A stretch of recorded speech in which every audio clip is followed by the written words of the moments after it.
During this episode, we'll be doing an assessment of the monarchy. This series is sponsored by Launched Creative Solutions for affordable and professional web design. LaunchdSBS.com. So since it was mentioned in the last video, I want to start off on donation ratios. At first glance, you would look at this and think the numbers are skewed one way or the other, and you would think that only certain people in this clan donate, so you have to wait for troops, and it's a valid thing to think when you first look at it. But we're a brand new 10, and so the donation ratio thing was not something we really cared about. I was more worried about keeping out max troops. So this initial assessment on this is a little misleading. It'll be interesting to see how things work in the next season after everything gets reset. So we'll have to wait and see if this trend continues, but it's definitely something to keep an eye on. Also, when it comes to troop donations, the other thing to look at is, are there any outstanding requests? How long do those requests stay up there?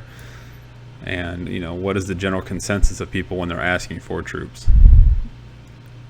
One of the things we have an issue with is, most of our players are in America, and so for the players that aren't, when we're all asleep, they used to have the issue of not getting max troops and having to wait for somebody to come up to get max troops, or do a war attack without the max troops.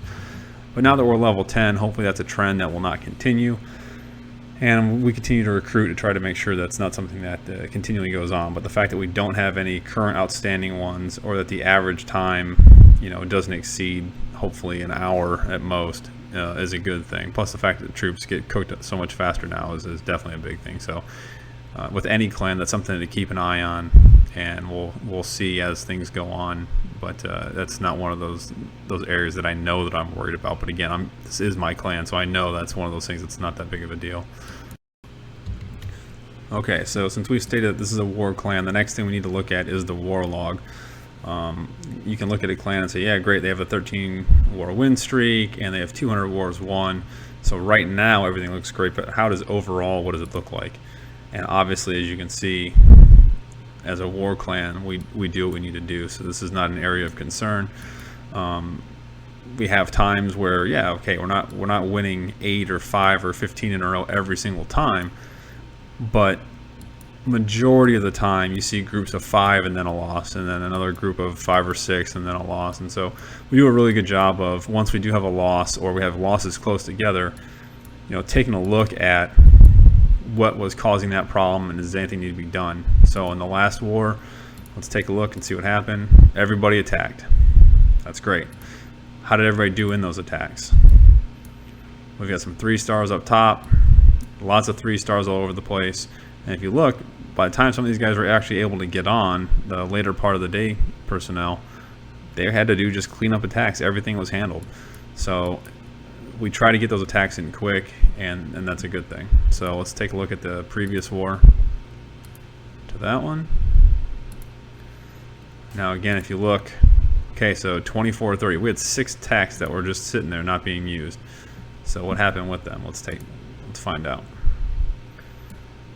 Again, we got some good 3 stars up near the top, always big. I don't normally boot players right away when it comes to not using their attacks, unless they're brand new to the clan. KK, Abder, they were part of the group for a while, but they started on this trend where, the previous wars to this, they also hadn't done their attacks, or they missed one attack, and so they'd gotten demoted. And it turned into a trend where, even though they've been with us for a couple weeks or months in KK's case, it's just something that players, they start to go inactive. It happens. Jordan was new. He 3-starred his second attack, but we booted him. And the reason behind that is he went early, and the plan was not for him to hit that because of what was going on, and we didn't know who was going to show. His second attack was supposed to be on 15. He decided to do his own thing, and I'm glad he 3-starred 12. But in a war clan, usually things are planned out big, and you've got to follow the war plan if you want to stay with them. So that's the reason that we had to send him on his way. But like I said, it doesn't look like the war log is an area of concern with us, and so that's one thing that you can check off as an area of concern. All right, so when I started doing this evaluation of our clan, it was during a time when the season was about to end, and so I gave it a few days so we could come in here and talk about clan activity. The first thing I always look at for activity is, you know, in the clan, how many blank badges are there? We've got a couple up there, a couple in the middle. I mean, so you're talking, what, 10 out of 33. So about a third of the clan has blank badges, which is never great. Some of them are minis, some are accounts we've had for a while that I don't want to boot. I don't need to boot them. We don't need to make room, but it is something to keep an eye on. I mean, activity does affect things. The second thing I look at is, you know, how much chat is in the log here. You know, we have a request up 4 minutes ago, 20, 30 minutes, couple hours. So, I mean, there's a lot of chat going on. And so if I go all the way to the top, let's see. So, you know, it doesn't span the previous day. I mean, less than 4 hours is what's in the chat log. So that tells me that, you know, the players that are on are pretty active. And so you don't have to worry. I don't think activity is a problem with us. You know, it might be a little different in the middle of the night, but you know, we have less players that play during that time of the day. But the reality is the activity is pretty good. So the fact that we're chatting and we're trying to recruit people, or people are trying to get in, we're quickly getting to those requests is good. Okay, so the other big thing to look at when looking at activity is, you know, how active are the players. Now, it's really hard to gauge activity, right? Especially in a war clan, because in a war clan, I personally don't care how much somebody farms. I care, do they show up for war and things of that nature. But when you're coming to a clan, the first thing you should look at is, first one I always look at is the leader. So I always use myself as a gauge. So since the season's reset, I've done 27 attacks that I've won. So angles, I always like to look at the leaders, 26, because I know how active I am. So if I can look at other leaders and get an idea of how many attacks they're doing, you get an idea of how active each player actually can be. Like Phantom, for example, only has 8 attacks won. He's more here just a war. He doesn't really care about doing farming attacks, and he does them, but it doesn't really matter. Now, you could look at every single player in a clan, but the best thing to do is just to look at, to me anyway, is look at the leaders. They're the ones that set the example. I mean, look at Best is 50 already. It's incredible. Murdoch, he's mostly here for war. Again, hasn't done any real farming attacks. And let's look at some of our newer leaders. Let's see what we got here. Seal's one of our newer leaders, 16.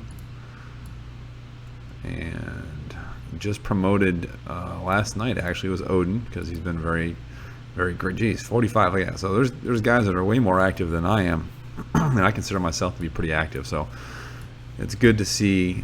We do have quite a few people that basically tells me there's a lot of people that are on a lot, and the leadership is on a lot, which is good, because it sets, like I said, it sets good examples for other players, for new players, for elders, and things like that. So those are the big things I look at when I come in and I evaluate a clan.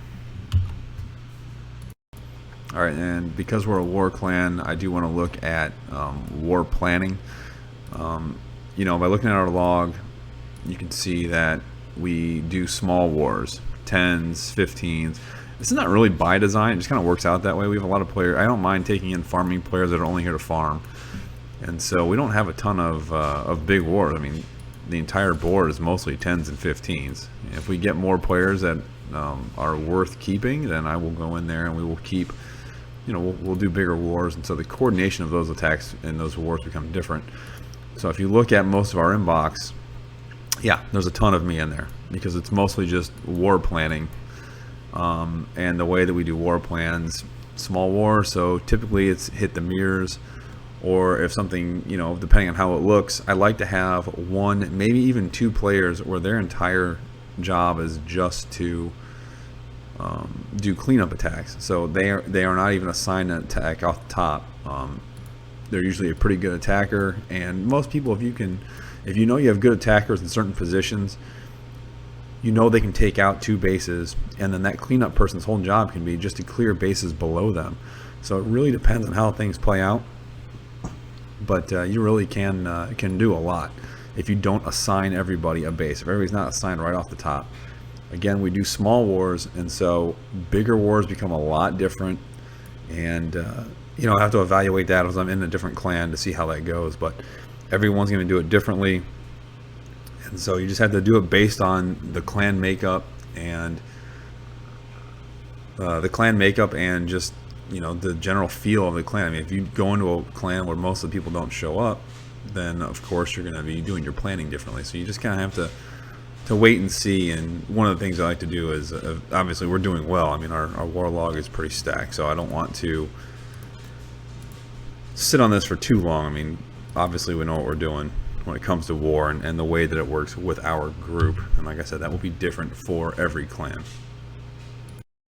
Thanks for watching. I hope you enjoyed this video and subscribe to my YouTube channel. For more tips on running a clan, attacks, or other information, go to clanconsultant.com.